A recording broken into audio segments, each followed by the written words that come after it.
All right, ladies and gentlemen, welcome to the end of existence of Earon Bevans, a 2021 Closers Olympics preview. Listen, I don't know what the Closers Olympics committee was thinking when they said, hey, why don't you go live with Earon Bevans? They could have picked anyone, but they chose this guy, the guy that I have roasted for going on a year and a half now at this point.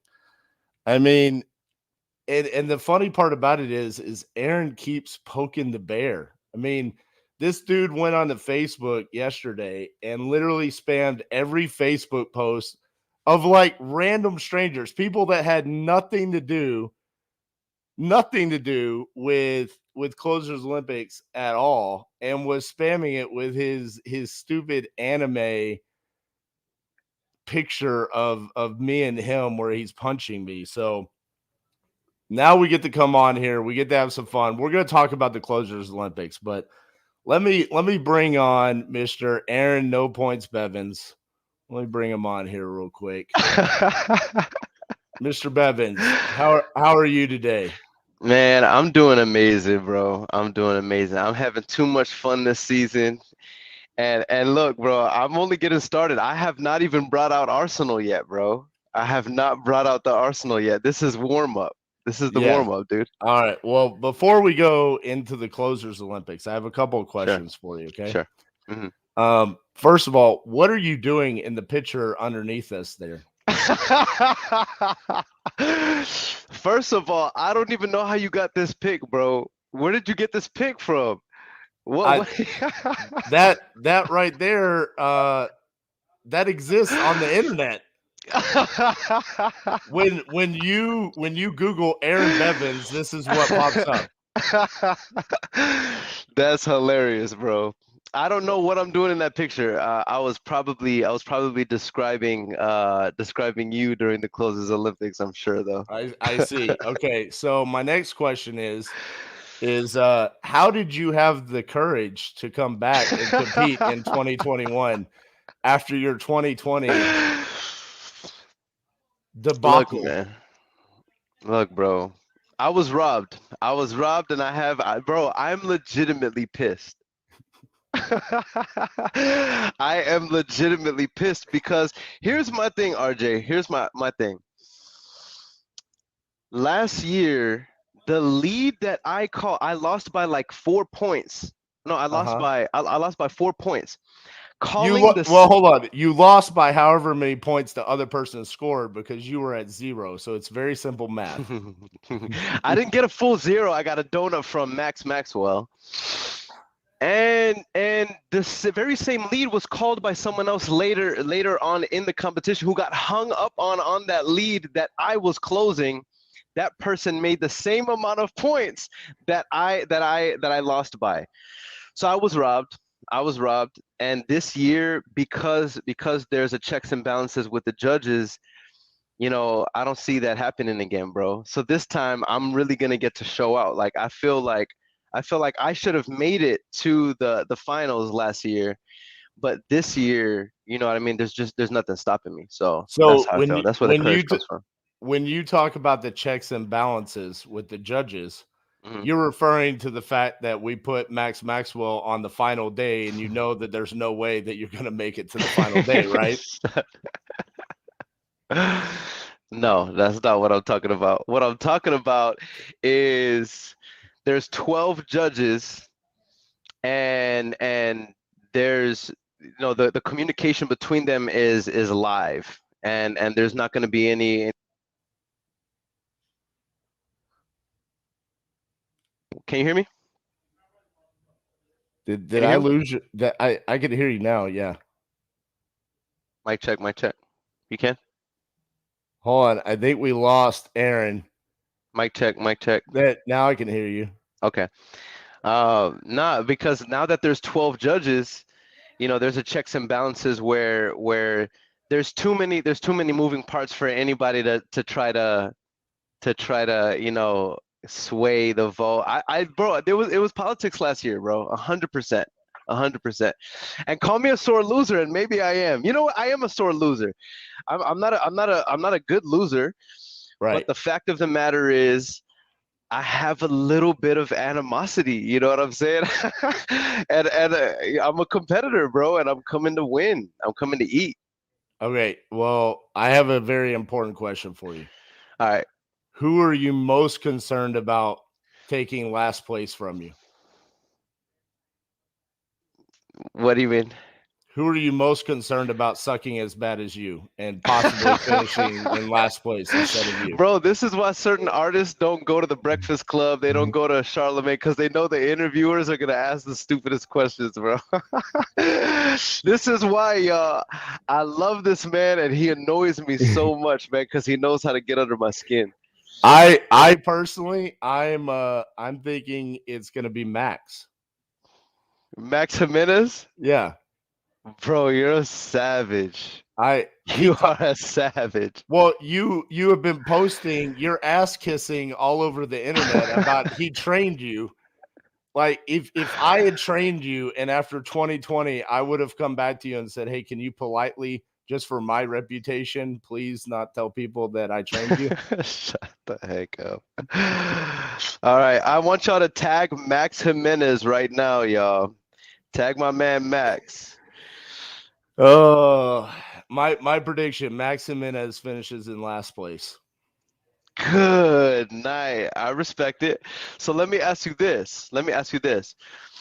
In the what do you legitimately expect is going to happen out the gate starting on day 2? Because we have a wild card this year, Right. where the first day is fully dedicated to just the open run. So there's Right. tryouts. Right now we already have over 50 people that are qualified for tryouts. So I don't even know how we're going to get through all that time. So only the best of the best who close out of tryouts are going to make it to open run, which is day 1. What do you expect? And then 2 wild cards are going to be introduced to compete with the top closers in the country. I think the wild cards are going to be great because they are, first and foremost, they're going to be hungry to prove something, right? They're already going to have 2 days under their belt of competing. So you have to think from our perspective, we're coming in and we have a 30-minute window to strike gold, where so do they, but they're going to already have 2 days under their belt of doing this. So they're going to have kind of an idea of a strategy on, hey, I've already achieved success under this format. I believe those 2 people, whoever makes it to Saturday, I think they're legitimate contenders to make it to the finals just based off of the fact that they're going to have that experience. That's freaking nuts. You know what's crazy is I've been going live with a lot of the those that are involved with Closers Olympics. I've seen Pace Morby's live, Christina Aguilera's live, Crystal Polite, Elijah Rubin, Keith Everett. Nobody has given that much credit to the open run as you have just right now. I personally believe that the people that I'm most afraid of as a competitor are first and foremost Manny. Like Really, number Manny one, Cash? Manny. Number one right. out the gate. He this is what he does all day, every day. That's He right. he doesn't worry about anything else other than closing deals. He probably talks to more sellers on a yearly basis than anyone else competing, maybe all of us combined. Dang, that's heavy. So he is in my opinion, the favorite to win. Okay. Which I think people are severely underestimating his ability because he's not a quote unquote owner of a business or something along those lines. And then whoever makes it from the dry run, I think those are people that I'm immediately marking as, hey, they're coming in with momentum, and momentum in any competition is key. And so I immediately look at them as competitors to go all the way. I love it. I love it. Here's why I would say I here's what I'm most excited about. I'm not gonna lie. I'm actually more nervous this year than I was last year. I'm more Okay. nervous, but that nervousness, I think it comes from the fact that the audience is going to be almost 3 times the size, if not larger than last year. So there's more pressure. But I'm more nervous because I think that the competitors are going to take it even more serious when they saw how serious the community and the industry took this. Like these are moments for the community and the industry. Like in the back end, to see how many tickets, and I'm not bragging or saying anything like that. I'm kind of giving you my context because I'm going to talk some trash right now. I'm prefacing for the trash talk. Um, the ticket sales are astonishing as of right now. It's insane. It's insane. And the amount of people who are already projected to be there. Elijah Rubin, his joke is, hey, get your tickets before we fill up before we fill up online. You know what I mean? Last year, I don't know how many people know this, RJ. Last year, um, so much traffic came to the server at once whenever we launched that we broke the server. I didn't even know that was a thing. Right. I didn't know what a server was. We had to go get a new server because of the amount of people.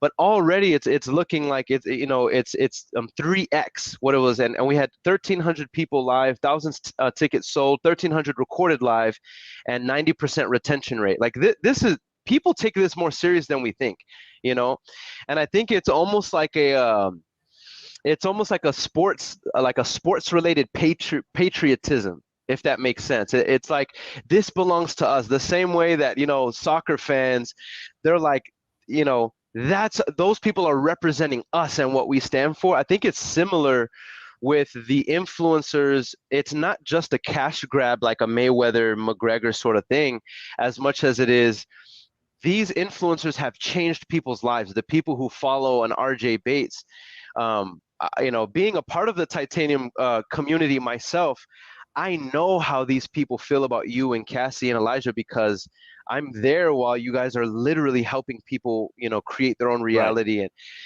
And there's this patriotism behind this where it's like my guy is gonna kill your guy. You know what I'm saying? Right. And I understand that pressure. So it makes me more nervous, but I fuel off of that nervousness, dude. And it pisses me off. Whenever I feel a little bit of fear, it pisses me off. You know what I mean? So And I so think that's right why I'm so excited. right now, I Mm, want to go ahead. I'm going to actually drop. I question whether I was going to do this, but mm. I have no fear when it Mm. comes to things, and we preach that here at Yep, Titanium. yep, No fear based decisions, right? yep, yep. So I'm actually going to come out and I'm going to announce what I believe I'm Mm. going to do as part of my strategy. Okay, So I'm excited to hear this. I had a conversation with you and Elijah prior to the announcement, the lineup, and all of that, and I was very vocal with you guys about the fact that I wanted to be a judge or a commentator or something Yeah, along those lines.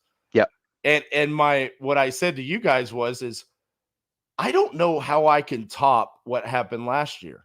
yeah, yeah.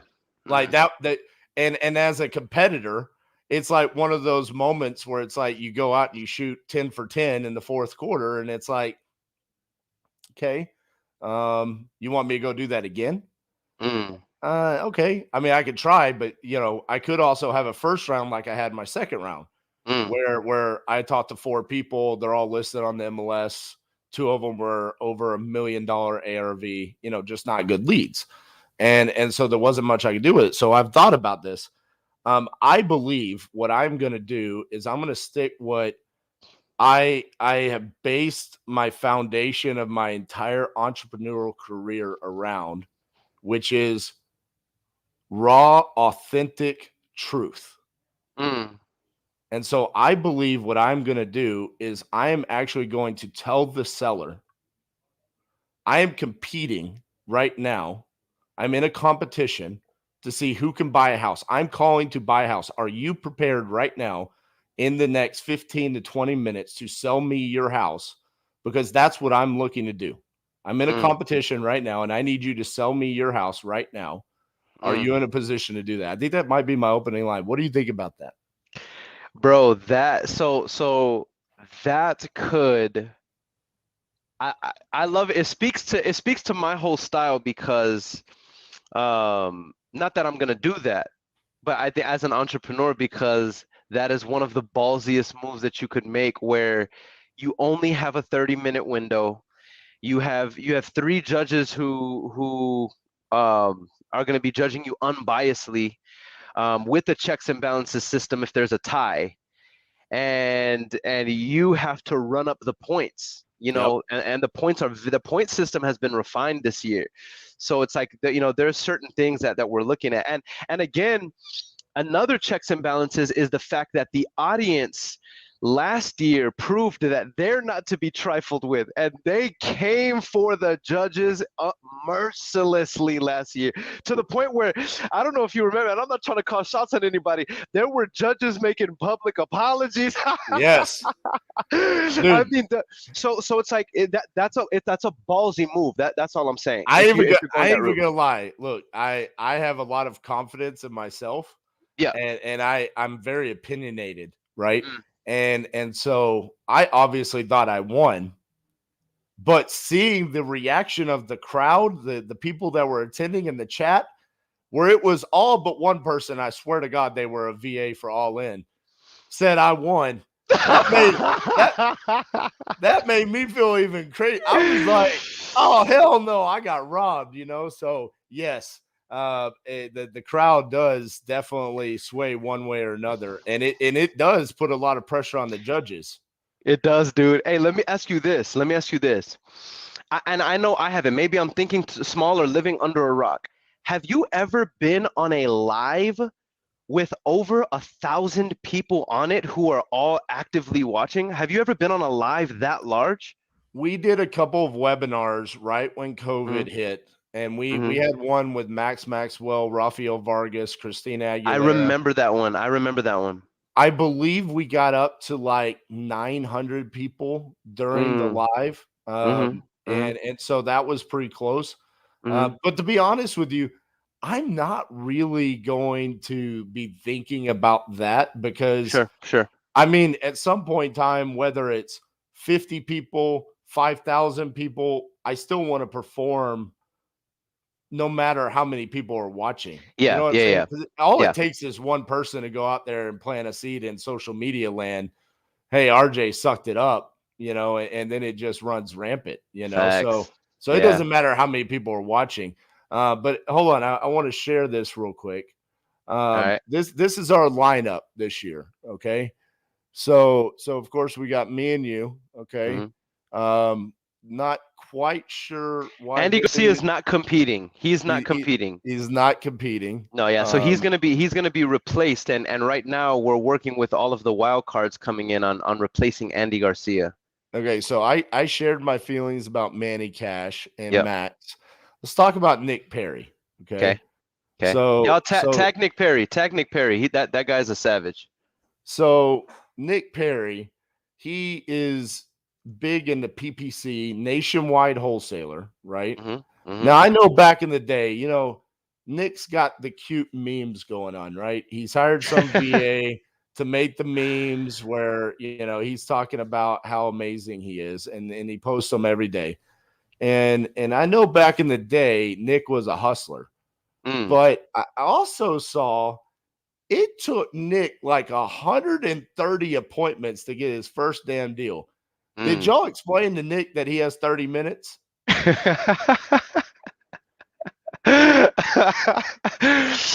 Bro, Does no. Nick know that he has to close the deal himself? Yeah, he does know. He does know. Okay. In fact, what's funny? Nick said in one of the webinars that he came on that you are one of the individuals that he's most concerned about. Nick said that about me? Yeah, he said that on Well, on he the should live. be. I mean, you all should be most concerned about me. I mean, that's just a given. I mean, I didn't even know you had to say that, but that's cute that you did. I appreciate that. I'm gonna take so much delight in first round knocking you out, bro. First round. This is what I'm calling. On November 6th, On November 6th. That's why I'm not even saying November 7th. It's RIP RJ Bates on November 6th, because I don't think you're going to make it past round. Because remember, bro, this isn't the point system this year is not versus. And I love that so much. Right. I want to break this down really quick for those of you that don't know. Last year, we started off with the versus model. So it was one-on-one. That was the game. So if one person scored, 8 points, and the other person only scored 6, it's a no-brainer. The person who scored 8 is moving on to the next round. Person who scored 6 never gets to compete again. But now we're doing it more like a dunk contest, where you have 30 minutes and a very strict point system. By the way, if you're unfamiliar with the point system, go to closersolympics.com. And the point system is very explicitly broken down. Boom. So, right here. So let's go Yep. over this. You got the building Yep. rapport, 2 Yep. points, negotiations, 2 points, creative option, 1 point, handling objections, 2 points, net ROI, 5 points. Yep. Identifying pain. This is where you're going to get your 2 points. This is what you've already identified. This is how you're going to get 2 points. Verbal agreement, 2 points, and then signed contract for. Now it says signing contract. So let's talk about that real quick.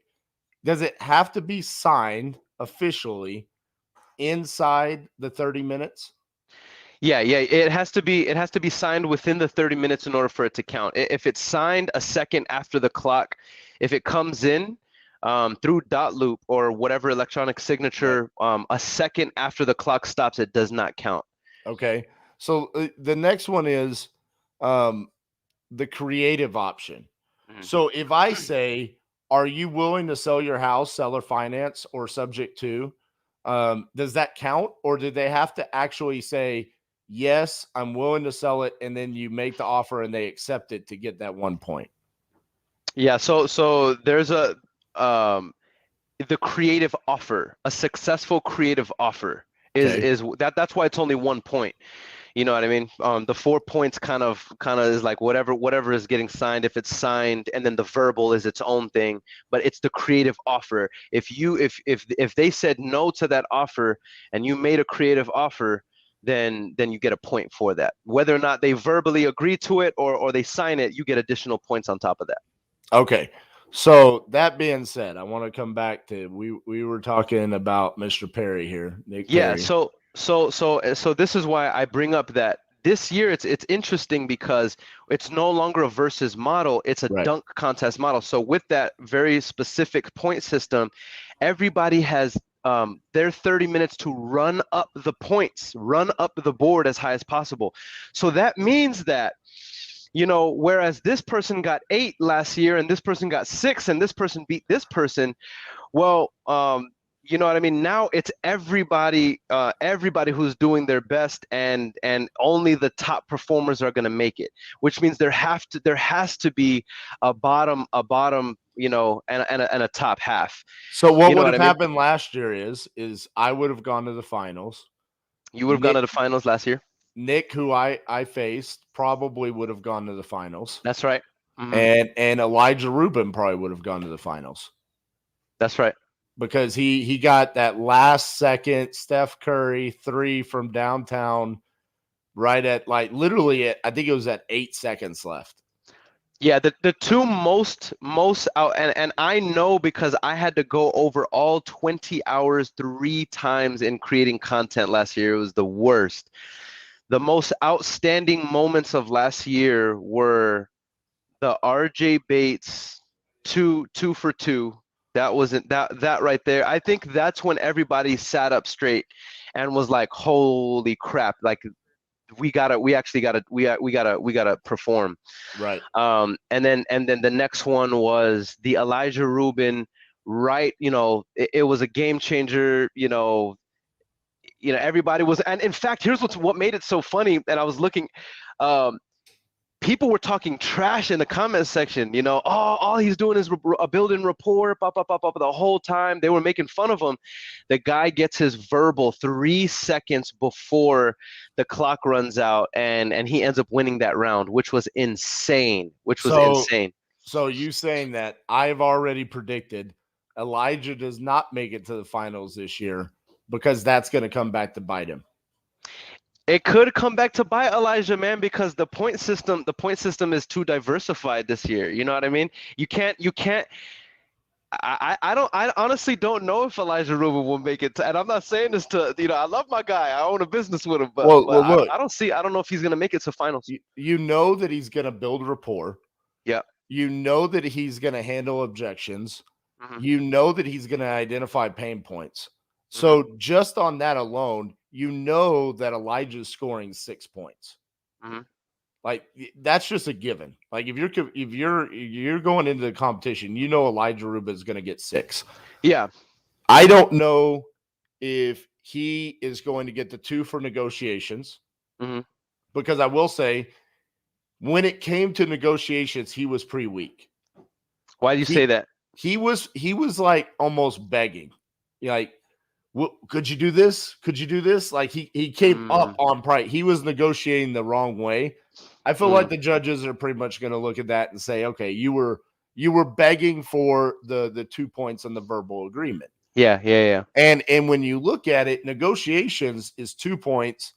That's just as much as a verbal agreement, which is 2 points. I think that goes to show that the judges have met multiple times, bro. The judges are taking this stuff seriously. Pace Morby, when you see how these guys are, like, they're gonna be tough. These a point in Closers Olympics is not easy to come by. Right. So it's not gonna be just, oh, you did a creative. It's like, your creative was weak. You might not get a point just because you threw it out there. I don't know if you remember, bro. Last year the judges were freaking ruthless with the points, bro. Yep. They weren't throwing out points just for any reason. It was like, yeah, you did this, but you never asked why. I would have up, and you can't argue with Brent Daniels. You know what I mean? Whenever he says you didn't identify pain, that's what this guy does. You know what I'm saying? So I mean, when you have the likes of the judges that we have now, you really have to come. They're looking at the technical aspects. I felt like Max was the toughest, bro. Max was like straight up, hey, you didn't really do a whole lot. So, I mean, and I'm not just talking about you. He did it with me on my second round. I mean, you gave us 10 minutes in the overtime, and basically nothing happened with mine or Adrian's 10 minutes. And it was basically like Max was like, well, neither one of y'all did anything, so it's a tie. He came for me, bro. He said, Earon, with how well your interview skills are, I expected you to be a better conversationalist. I give you a 0.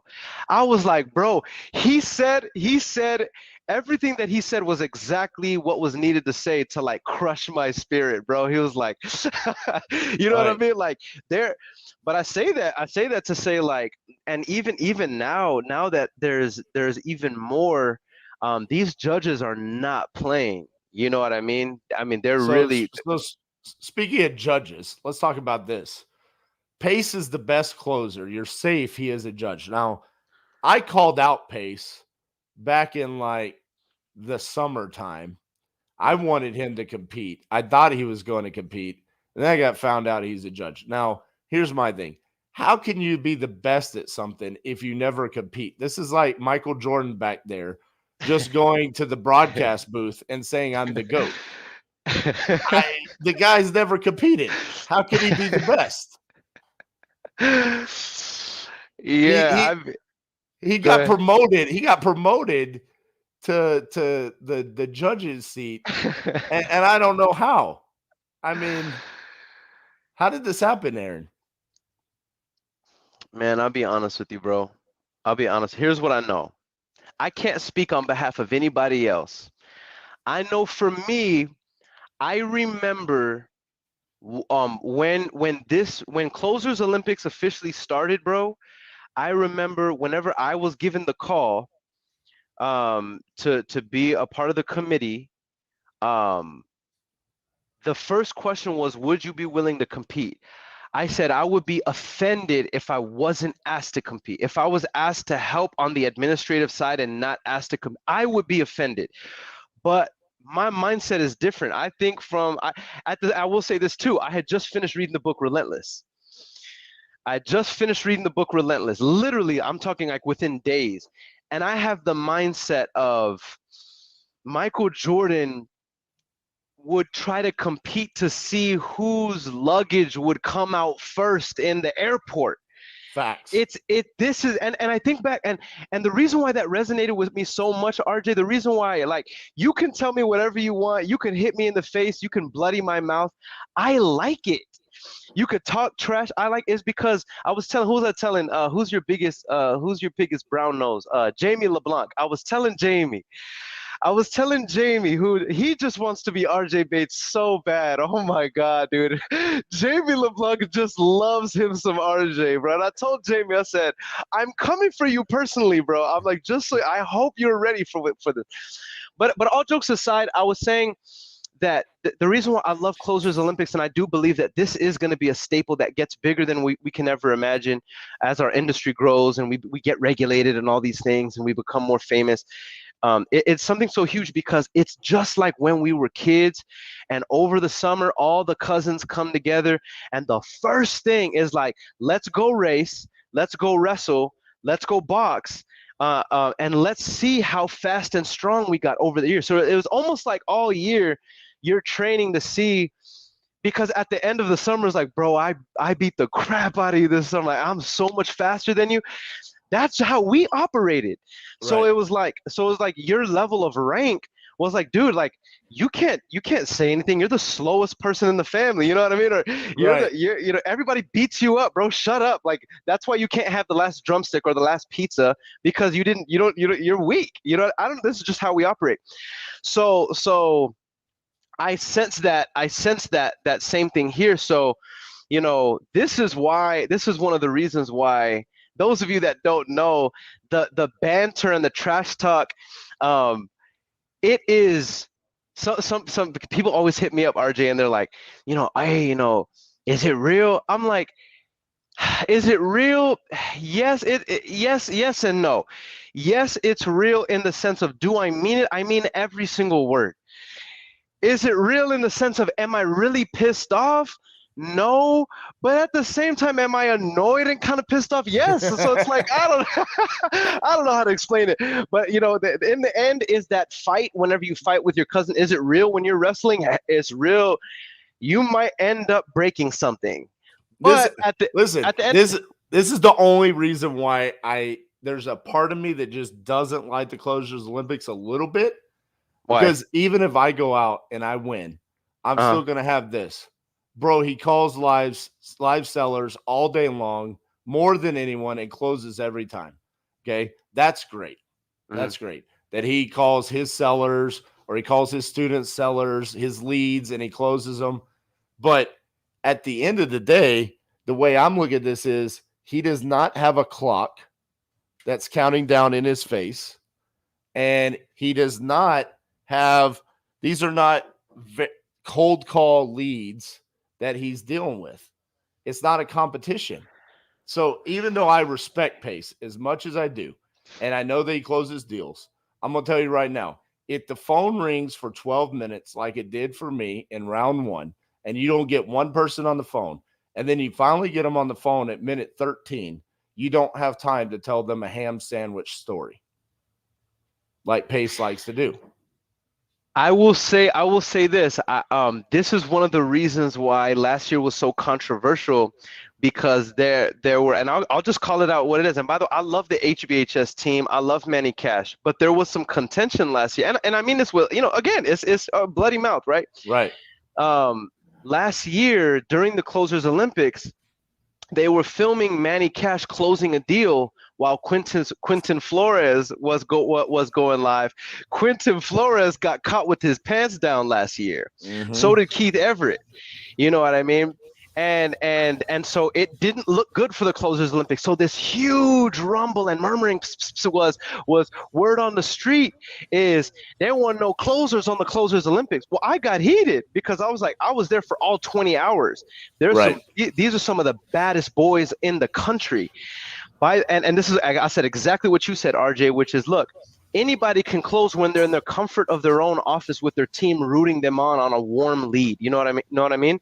Right. It's another thing, and I don't care what anybody says. When you got 1,300 people, all eyes on you, you're calling a lead live. The clock is running down. You know that there's 500 people on there who are hoping that you win. Some of them probably got money on you.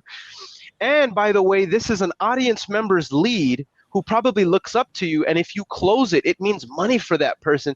There's just so many things going on here, and you don't know what way the conversation is going to go. It's a different freaking game, man. And the It's fact a of game. it is if it's one of my students leads and they come to me and they say, "Hey, can you close this?" and there's no cameras on, there's no lights on, I have no pressure on me other than the fact that I'm going to try to close this deal for you. Facts. That's it. And you've given me a debriefing on the lead in the last conversation, and there's no points. I'm not worried about where my competitors were. I'm not worried about the fact that Earon just closed the deal right before me and all of these other things. So from that aspect, this is the one thing that bothers me, because it's like, all right, forevermore, we're going to have Max Maxwell's never going to compete. Brent Daniels is never going to compete.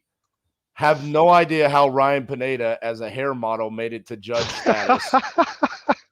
But he'll never compete. Pace Morby retired and became a television star, and now he's a judge. He doesn't compete anymore. I mean, and let's talk about the true elephant in the room for me. Let's go up here to judges. All right. This dude right here, Mr. Fake Closer himself, Steve Train. Okay. How the actual fuck does someone who didn't even make the finals last year get promoted to judge? He didn't even, what did he do last year other than the cliffhanger voicemail? That was a cool moment. But how is Steve Train a judge? I think Steve Trang has a certain reputation in the industry. He has a reputation for having the fourth best podcast in real estate investing for people based out of Phoenix, Arizona. Hey, Steve Trang, he's coming for you heavy. He's coming for you, Christian Hernandez.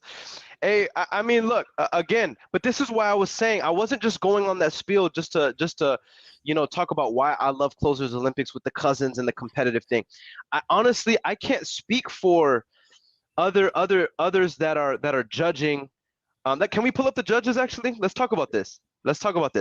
We have Sean Terry, Pace Morby, Ryan Pineda, Max Maxwell, Christina Aguilera, Steve Trang, Crystal Polite, Brent Daniels, Brian Ariglu. Now, here's the mindset behind the judges. I'm not justifying anything, but I'm going to differ between the way me and you operate and the way they are.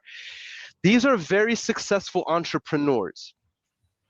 As entrepreneurs, you have to understand and oversee the closing in your companies, in your organization. Anyway, with that said, these people, I honestly say they don't operate the same way that we do. Let me give you an example. You have different types of cleaners. You have different types of cleaners and closers. You have cleaners that operate in a certain realm, and then you have cleaners who enjoy the blood and the sweat and the sport, the gladiators, the Tyson Furies. Tyson Fury says something last year that told me, I knew that my man Wilder was going to get wildered again, in the word of RJ Bates. I knew that he was going to get and by the way, I was rooting for Wilder. I wanted Wilder to win. But let me explain this, and let me liken it to Closers Olympics. You know how I knew that Wilder was going to lose the 2020 fight? Because there was an interview still in 2021 where Tyson Fury, I think it was on Joe Rogan or on a super, super awesome podcast, and the interviewer asked Tyson Fury, they said, how about a rematch? Do you think that he's going to come back? The big clobber, is he going to come back and knock you out? Tyson Fury says, this man will never beat me. And he says, why? Interviewer says, why? He says, because Wilder is an entertainer and a businessman. He says, I'm a fucking Spartan. He says, when you knock me down, I get angry. I just want to fight. He says, listen, it's like this. If you told me there's no more money in the sport has gone under. We just need for you to fight. He says, I'm gonna fight him the same way and beat the tar out of him. And I'm speaking nicely and politely. He says, I'm gonna beat the tar out of him the same way for free as I would with the money. When he said that, bro, I'm getting goosebumps just saying it right now. As he said those words, I said, holy crap, bro, there's no way Wilder ever wins. You cannot win because he was right. My man, Wilder, he's an entertainer. He does this for a certain reason. Tyson Fury's like, bro, I have a whole different meaning attached to this. So I say that to say this. Brian Arigbu, Max Maxwell, Steve Trang, Pace Morgan, all these other people, they're respectable in their own right, yes. But these are entrepreneurs and business people. I like the blood of this, built in the trenches. I love the competition. I was bred a different way. So no matter how big I get, I'm always going to be like, man, I want to compete. I want to win. I want to prove that I'm the best. So anyway, that's why I love it whenever people talk trash, because I'm like, you can say what you want, oh, the pretty boy, the suit, and this is all he does. Bro, I'm here for another reason. I am here to win. You know what I mean? And I have every intention on doing that. So what you're saying is that the judges themselves are not good enough closers to actually compete in the Closers Olympics. I'll put it to you like this.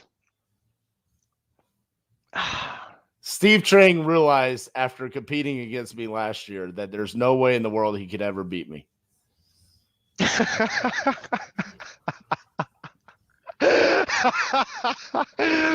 That soundbite right there, I promise you guys, I'm using that soundbite today. It's going to be all over social media. Steve Trang realized after decades of sales training that it did not matter. There was nothing he could do to ever beat RJ Bates. Are y'all seeing this? And now, this? And now what he has done is he has sacrificed his partner, Max Jimenez, for the actual bloodbath that is going to happen on November 6th. I want to ask you a sincere question. I want to ask you a sincere question. November 6th. At 8 a.m. CST, we go live. Closers Olympics officially begins. I would say November 5th, but November 5th is going to be open run. November 6th is when the games begin. Let me ask you this, bro. What do you legitimately think it's going to require for the competitors, given the nature, given how ruthless the crowd is, given how strict the judges are going to be? 2021, man. I mean, what is it going to require for a competitor to actually to make it to day 3? Signed contracts. I think the verbal agreements were the barrier in 2020. I think everybody now understands the format, the time frame. I know for me, I'm going to be approaching it a little bit differently. Just knowing that I don't have to beat a person. I have to beat everybody else competing. Yep. And so I think it's going to be a signed contract inside of those 30 minutes. And then I think on the championship to win, you need 2 signed contracts. Holy crap, bro! That's huge. And I think in 60 minutes, honestly, where I am now, y'all have to understand something. I want to lay this out. 2020 Closers Olympics, I was doing no closing. Like I was CEO, boss man. I didn't know how to use a dialer. I wasn't doing any of that. Now, I do this regularly. I fully intend on getting multiple contracts in the final round. I mean, I plan on running up the score and literally annihilating the competition. Now, not so much so where I'm like all in, where I have a email blast set to go out the next day for my new education program. using the phrase clean closer. Yeah, I'm not that big of a douchebag, but I do expect to win because I do this. Now, good question here. What about Steven Morales? Steven also has turned up his closing Yeah. live. Yep. And I think Steven has a chip on his shoulder because if you Yeah, he asked does. me from day 2 who should have moved or second round, who should have moved on, it should have been Steve Trang, Steven Morales, and me. And it was the opposite on every single one of those. Um, By the way, I who did Steven Morales go against last year? so Steve lost to Elijah. I lost to That's right. the guy that won. I can't remember his name. And the guy, the other dude, the guy that backed out, that's all over the website. What's his name? Oh, I'm not allowed to say his name out of my suck hole anymore. So Oh, so that.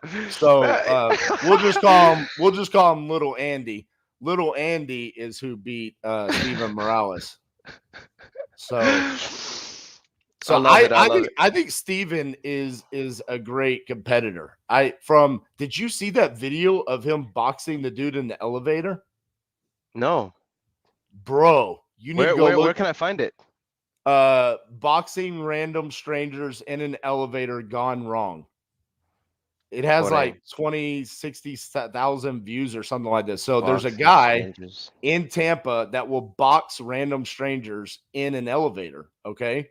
And so what he does is he walks out of the elevator, he drops boxing gloves down on the ground, and if the strangers pick them up and go in, they box right there. So Whoa. Steven, being a former Golden Glove winner, right, Uh-huh. went to the mall knowing this, trying to find this guy, and Steven walks out and the dude drops the gloves. Steven picks him up and they go in the elevator and Steven waylays this dude. I mean, this dude's head is What? bouncing off the back of the elevator. Just a boom, Where is it at? I boom. can't find it. It's all over. I'll send you the link. But Yeah. That's crazy. no, yeah. So Steven is like a top-notch competitor. He really is. And I know he was not happy with his performance. And he got a lot of criticism last year from Max in particular for narrating what he was doing while he was doing it. Yeah. And so I think if Steven makes the change to just going out there and being focused on the call with the seller, I think he could be a really, really high level competitor. I will say this too. In looking back, what actually gave me solace last year is I also understand why Max went political on me, because I think Max in some way, shape, or form thought I was trying to win his favor, because during the beginning, when I went like 10, 15 minutes without getting someone on the line, I was engaging with Max. The reason why I was engaging with Max was because Brent Daniels is the homie already. Carlos Reyes is the homie. So I was talking with Max. While I was talking with Max, Max is like, "You do realize that you're not gonna win my vote," or something like that. And I was like, "Oh, all right then, man. If you want to be like that, forget you then. I don't like you anyway." Right. So I kind of, it was like that. But also I did the most, man. I came out like a champion when nobody really knew me. You know what I mean? I was just a rookie, you know what I mean? And people had heard of me, and I had my community backing me, which gave me a false sense of ego. I went back and I was so ashamed with how I came out, bro. I came out with music blasting, and I had a whole little mini parade, and then I got humbled in front of everybody. And I'm taking a lesson from that. Because Carlos Reyes, I think he docked points for the same thing. He docked points because he's like, dude, like, you're a competitor. Don't be promoting here that looks cheesy. And he's like, that's what distracted you. And then Max, the same thing. So this year, I'm not on my promoter Don, King thing. I'm Mike Tyson. I am 100% focused on my closing, because I don't want to leave any room for anybody to feel uncomfortable, like I'm coming in arrogant. No, I'm coming in to perform and run up. What does this person say? Yo, I'll destroy both of you closing deals. Only 10 viewers, bro. I'll bring a whole squad each. I'll bring a whole squad. Who is this? I don't know. I'm looking it up right now. Here, let me First of see. all, we have a lot more than 10 viewers. It's on multiple platforms, so that Oh, was I know who cute. it is. I know who it is. It's Armando Oliveras. That dude, that dude. Oh man, I ain't even gonna. Hey Armando, just remember who put you on before anybody else. I'm gonna go delete that damn video. Hey, That dude look, and caught me begging to be on Brent Daniels' podcast. hey, but I, look, let me say this though. I ain't never seen somebody talk about a damn 6-figure check more than that motherfucker. So he just needs to sit down. Let me say this with Armando. Armando, I think that Armando, I saw his qualification. He got qualified for tryouts, bro. He's gonna be on tryouts. I think that he may mess around and qualify for open run. I think if the audience lets Armando Oliveras into the open run, he's going to destroy. Oh, he's going to be a wild card. I think that Armando Oliveras and Tony Romero. I saw both of their that both of them were trying to qualify. I think those just and here's my thing, RJ. It's not that I'm concerned about their abilities. I think I could eat them both for lunch. But and I love them to death, but I'll eat them for lunch. I think it's their mindset. Whenever you're fighting somebody and you punch them in the face and then they start laughing, that's when you're like, okay, yeah. You have somebody with a bloody mouth and then they taste it and then they start smiling. You kind of got to look at that person. And Armando, he's one of those freaks who he really believes his craziness. So I wouldn't say I'm concerned about him winning, but he's not somebody I would take for granted, bro. He's somebody who he has that belief. You don't think that that's something to look out for? No. He said nah. He said nah. I No. take back everything I said about the open run. If he makes it, then I'm not afraid of it. Tony, I'll give it. Armando, no, I'm not. You afraid said of him. no for Armando? No, I stick my straw in his milkshake every week and steal deals right out of his backyard. So he Oh don't my know. goodness. He's just so proud because I admitted that one time I text messaged his deal and he got 6 figures off of it. And I hit them 2 months before, and he thinks he's just the shit. Yeah, here, bro. Go do another deal. So, anyways, back to the people actually competing, the ones that were invited. Let me ask you this. I was talking with Elijah and Keith Everett about this. This is the first year that a woman is competing in as a top closer. Now, Right. You never know. It may be the 2 wild cards that come in may both be women. So there may be 3. And by the way, those of you who are making a huge funk about, listen, we've reached out industry wide. Cassie DeHaas was supposed to be on, but unfortunately she had a very, very important, she was supposed to be one of the closers. Guys, we've reached out industry wide. You have no idea how many people, they love it, they support it, they're, hey, my whole team's gonna be there, but as far as me competing on, it's probably not for me. It's not a lot of women looking to step up. Yep.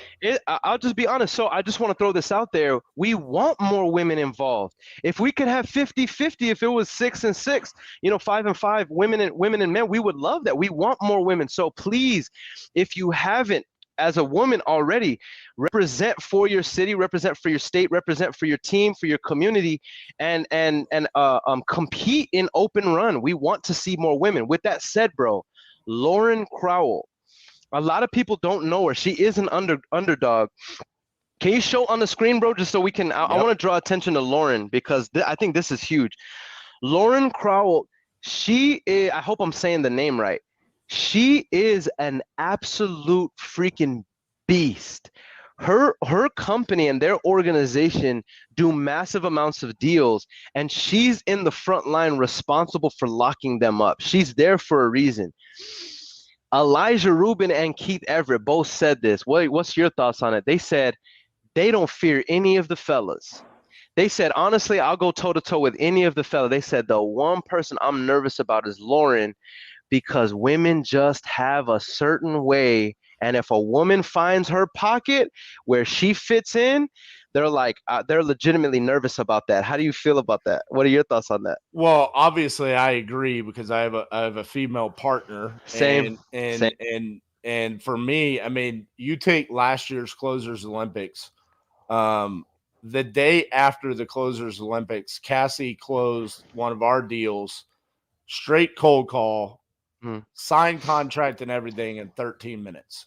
I mean, this is just the ability that women have sometimes where it's just there's more empathy there for the situation. I think they have an ability to identify and listen to the pain points better than men. Um, mm, and so yeah, I think there's a fear. I don't know Lauren. mm, I know her through Jesse. Jesse was partners with the owners of this company mm, before Batch, so I know them through Jesse Burrell. But and he told me, he said Lauren is a straight stone cold killer. So, but I expect that feeling to be across the board with everyone. That's why we have the opportunity facts. Yeah. to be competing. So, from all jokes aside, everyone on this panel has the ability to close a deal pretty instantly. Mm, Um, I think the one thing that we don't talk about enough when it comes to this is that there is a certain level of luck, and then there's yeah. also a certain level of strategy that comes into this. Yeah. And I think where I really was disappointed in last year's competition was from some of the competitors was changing their strategy as the clock ticked down. What do you Like, mean when you say that? well, going back to the not changing how you're opening the line, where it's one thing to open it up when you got 27 minutes and you're Yep. going to be going for the rapport and all of Hmm. that. And if you haven't done anything and you're less than 10 minutes, you still have an opportunity.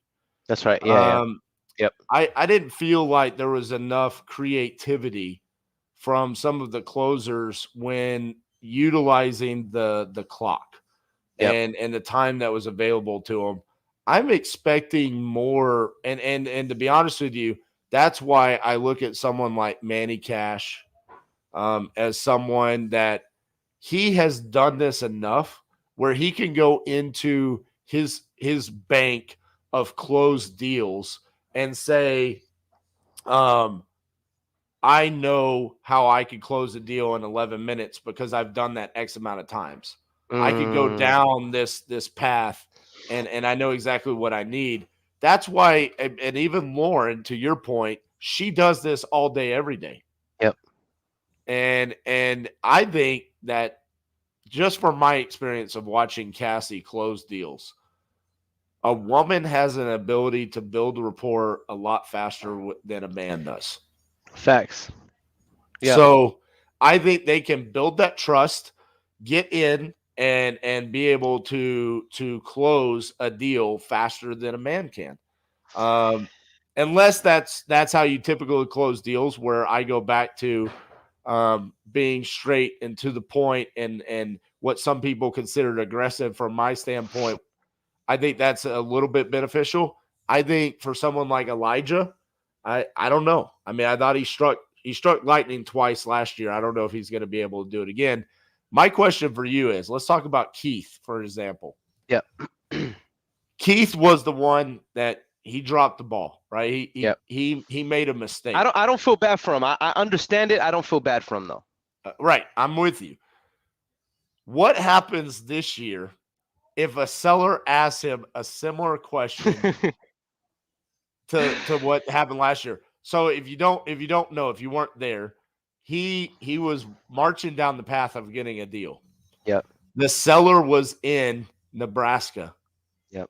and he looked Keith up and said, "Looks like your company is in Huntsville, Alabama." That's right.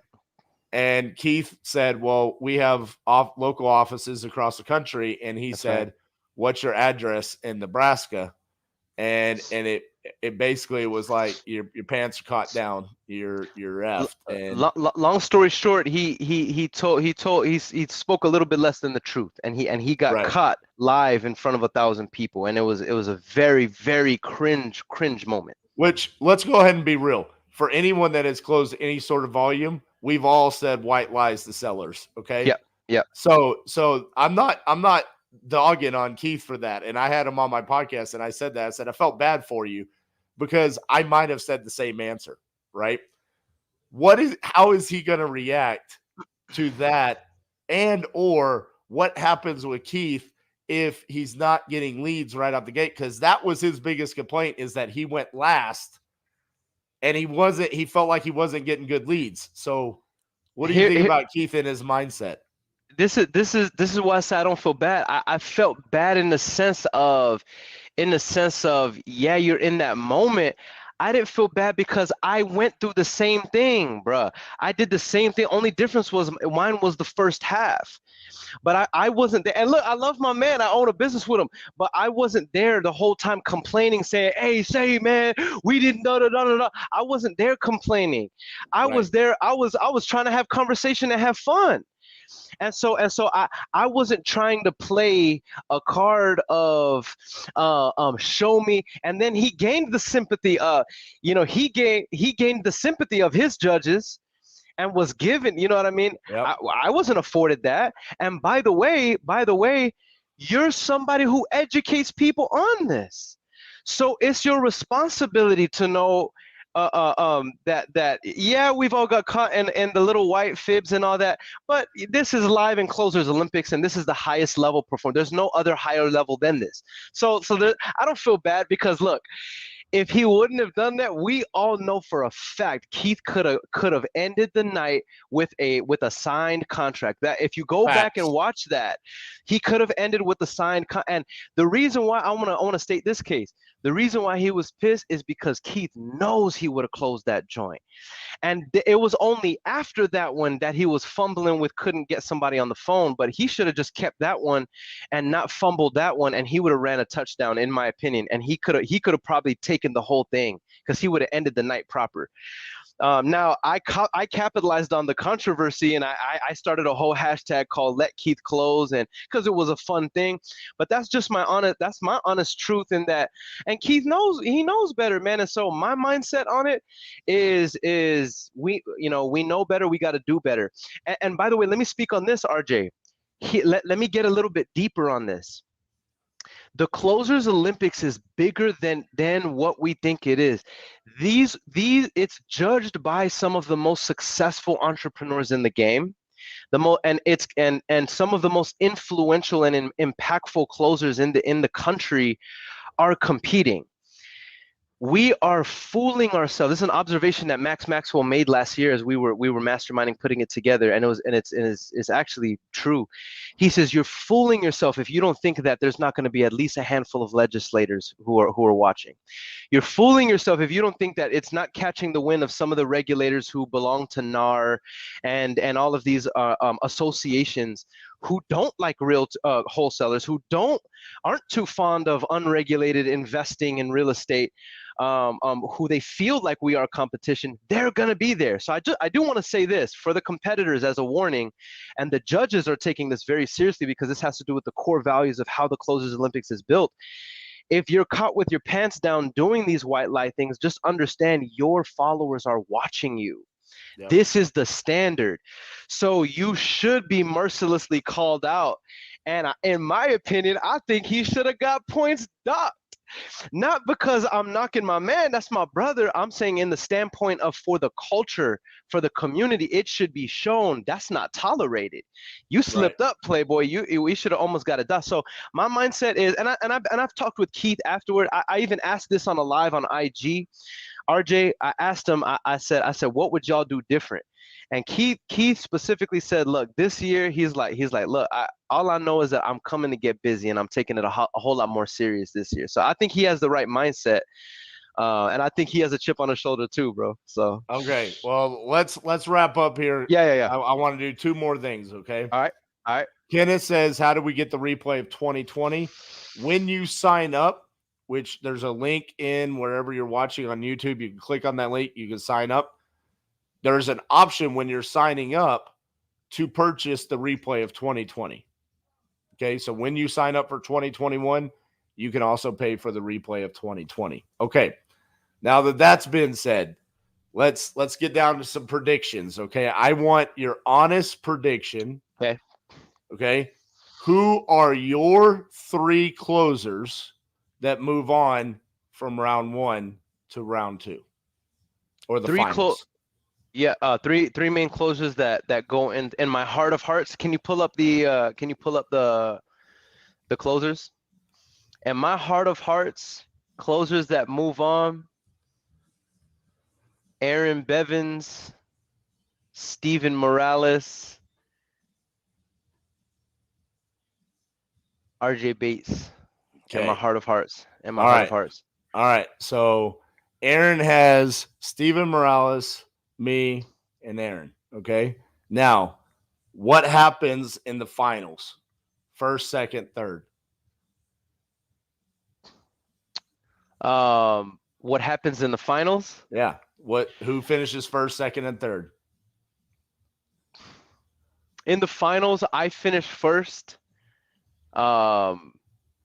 Steven Morales finishes second, and RJ Bates third. Okay. I said, but let me say why I believe, and I sincerely see this happening.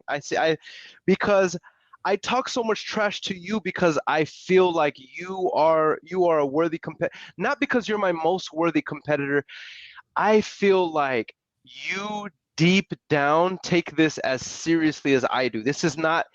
I want to win so bad, and I take this. I dream. That's why I'm nervous. Right. I'm not nervous for stuff I don't care about. I'm nervous, and I'm like, holy crap! Then it's forcing me to do certain things even now. So, however, this is my thoughts on the technical side, because I do believe, like you said, everybody who's here is worthy of number 1, 100%. But I feel like where you are incredible in pure grit and hustle and ability to close, you are a true closer. I don't feel like you're a cleaner, RJ. I feel like you're a closer. And I feel like I am a cleaner. You're somebody who in a clutch moment will always come through. You are a great Scottie Pippen. You know what I mean? You're reliable. You're amazing. Your mindset is great. You're a great closer. Are you a cleaner? I don't think so, man. I don't think RJ Bates III is a cleaner. And I don't think that's a bad thing, by the way. I don't think it's a bad thing. I just think that you are a McGregor and I am a Mayweather. In the sense of, are you a champion? Are you amazing? Do you have a chip on your shoulder? Yes, you talk a lot of trash. But in the end, when all is fair, if we were in your arena and it was UFC, could you dominate? Yes, you have a beard, you're intimidating, you have all this.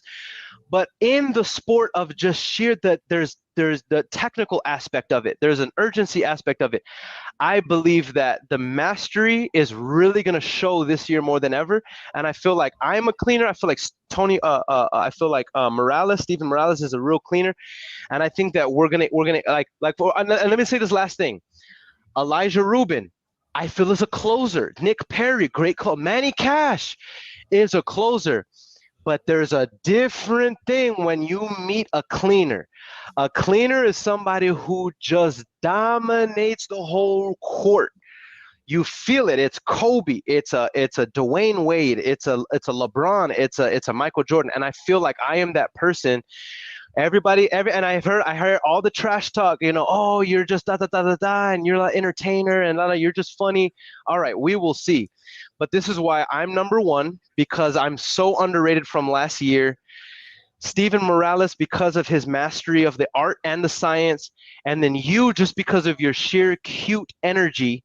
You're so hungry, and it's just, you're the little kid who's like I got it, and then everybody's like, oh yay, the little engine that could. He comes back from last year, and I think that earns you third place. You get a bronze. I get a bronze. I get a bronze. Well, that was entertaining. I'll give you that. Aaron's always entertaining. Here's my prediction. Okay, All right. my prediction is that in day one, Mhm. Manny Cash scores the most points with Interesting. with a Interesting. with a perfect score. Wow.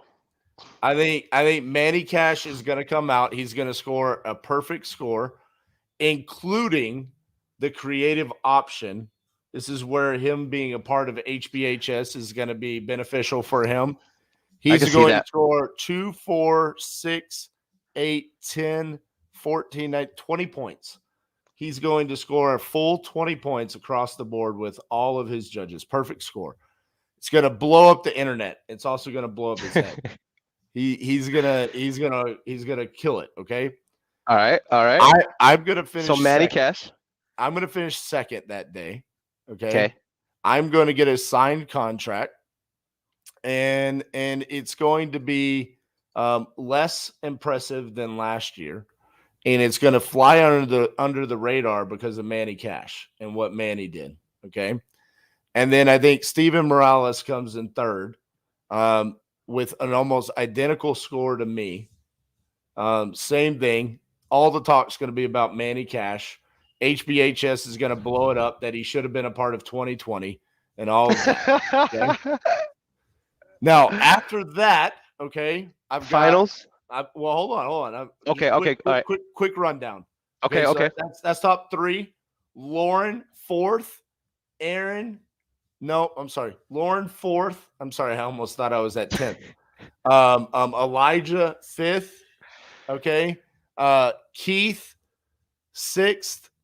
Nick seventh. Random person that I don't know eighth.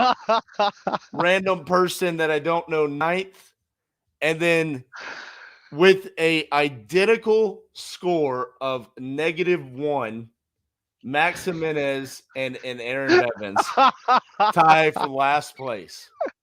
Okay. And on the live, Steve Trang cries as he watches Max Jimenez. And we all find out that Steve Trang actually has emotions, even though he's never let one out during his 150 podcasting time. Oh man, Then I love it. in the finals, okay, I win. I'm going to get three contracts. All right. 3 contracts. Steven Morales comes in second with 1, and Manny completely falls on his face. All of the pressure, all of the hoopla from the perfect score comes crashing down, and Max Maxwell roasts his ass. Just like, where was this at? And Pace Morby says, "Let me show HBHS how to do sub 2." And they throw Manny out and hand him his bronze. Oh my god, bro. Hey, Max Jimenez is calling your cat, bro. Hey, and Manny says, "Not gonna lie, I feel like I'm going to the soccer World Cup." Hey, I will say this: that boy, Manny Cash, he's in the trenches, bro. You can see the look in their eyes, bro. He's in the trenches. That's hilarious, bro. I love it. Well, let me go ahead. When I'm winning, okay, when I'm winning, I also promise to anyone that's watching, I fully intend on trash talking the judges while I'm winning. What happened with okay, you went hard on Ryan Pineda.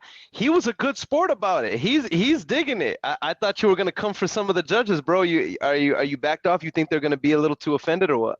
I got a little bit scared when All In started threatening my life. Yeah. I'll say this though. When little Andy wanted to fight me like Steven Morales. Last year, this is what I think there were so many people that approached me that were like, "Hey, are you okay?" I'm like, guys, how sensitive do you think I am? You know what I mean? This is capitalism and this is competition. Come on, y'all. These are literally my friends. I mean, I literally have hung out with almost every single person on this panel. That's what I'm So saying, I man. mean, So the only person I legitimately say I have not been in the same building as is Lauren yeah. and Crystal Polite. Everybody else I know, I've hugged, I have their phone number. So With that said, I'm coming for everybody who like last year I had no problem saying the truth. Even now, I don't care because it's like this is competition. With that said, bro, with that said, don't you find it interesting that last year two individuals from All In that they took both medals? And y'all, look, call me what you want. I'm just saying, I'm calling it like I see it. Don't you find it interesting? Last year, two of the medals that were won were from All In. Okay. One of the judges was from All In, and this year there's no judges from All In. No judges from All In. Both competitors have conveniently said, "I'm not competing." Now I don't know why. Apparently, it's for personal things. So okay, hey, things happen. I just find it interesting. That's all I'm Aaron, saying. That's all I'm saying. I'm gonna throw this out there. I will be in Cleveland, Ohio, attending my son's travel hockey tournament. I have to arrange when I go live during Closers Olympics around Yep, my son's hockey games. that's right. And the conversation that I had with Aaron and Elijah is this is our industry's Olympics. That's right. I have to participate. I have to come back and prove what I proved last year. And people have said, well, it was just because he got the right sellers at the right time. Yep. Anybody could have done what he did. I'm coming back to prove those people wrong. I want to win, and I want to prove people like you that I am a cleaner, and I'm going to take home the belt this year. So I find it convenient that they're not participating. But it is what it is. There's nothing that we can do about it, and they'll forever say that they were the best closers when Carlos Reyes was judging. Well, here's the thing, and that's my thing. That's my thing. Nobody can tell me that they are. And again, some people are like, "Why do you take it so seriously?" And why are you? Because it's our industry. And so the thing is, they have that title from 2021, and I did feel like I wanted that title and I deserved it. And the fact that they're not competing back is like it's like spitting in my face, because now I'm deprived of the opportunity to beat the person. So in my mind, I don't respect that title. Because you're not able to defend it, and if you're not going to defend it, then you can't just come in when it was the hottest thing and now say so in my mind you can't tell me they're the illest closers. You can't tell me they're the best closers, no matter what, because I know if it was me, I at least have to defend my title. So let me ask you a question. Yeah. You're a part of Closers Olympics. I'm not. Yep. I am a participant. I'm a competitor. Okay. Mm. That being said, people that have reached out or purchased the replay of 2020. Yeah. How many of those people reached out and said, I really need to see Andy Garcia's calls? I'll put it to you like this. In comparison to people saying, I want to see what RJ Bates did in the 2020 Closers Olympics. Virtually zero. Right. Virtually zero. I'm not exaggerating. I'm virtually zero. This is why I said, and again, I'm not just talking trash. I'm only speaking facts. The people speak, man. The people will speak. Yep. You know what I mean? And the most popular, what made Closers Olympics last year, I think was it was the RJ Bates moments and the Elijah Rubin moments that really, in addition to the techniques that we're seeing. I've worn this shirt for a year and a half now. People's champ. I mean, I told Alex Saenz when he was in Dallas at Donovan Ruffin's event, I went backstage. He said, "Oh, don't hit me. I'm not Carlos." Just joking. And I said, you know what's funny, Alex? I said, not a day goes by that I don't have someone mention the Closers Olympics to Facts. me. I said, that's why I still talk about it. I said Yep. if people would just It's stop relevant. talking about it, I would have just forgotten about it. Yep. But literally not a day goes by. Matter of fact, let me say this. That moment, hold on. Jacob Blake and his dad walk into the room. They grab a drink. They turn around. They see me sitting there. And his dad says, "Holy shit, it's RJ Bates." Bro, what you did in the Closers Olympics was unbelievable. Yeah. And I looked at Alex and I said, now you see? I mean, and so what I don't think some of the people that are new understand the impact that this can have on their lives moving forward. I mean, like I said, every single day Closers Olympics gets brought up to me. I'm looking forward to it. It's going to be a great experience. I hope it's a fair competition all the way around. I hope the judges, they have a tough job. I mean, I'm not going to lie. As much as I gave Carlos a hard time, it's hard to be able to sit there and judge every single call the exact same way because everybody does have different styles. I just hope it's fair, and I hope the leads are solid all the way around. Yeah. Last thing that I'll say, and to piggyback on what you're saying, is to add some validation to it, that Closers Olympics, as crazy and weird as this may sound, Closers Olympics didn't gain traction until almost a month after it had taken place. I don't know if the audience understands how huge that is. And what I mean by that is, again, we're on the back end watching what's happening with ticket sales and replay purchases. That's when it started to hit. When the entire industry was on Facebook and social media giving their recap. I don't know if you remember that, RJ.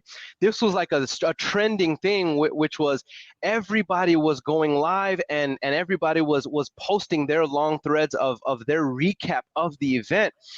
Then it prompted everybody else in the industry to go and get replays and all that. This is when I realized that, whoa, this is bigger than we think it is.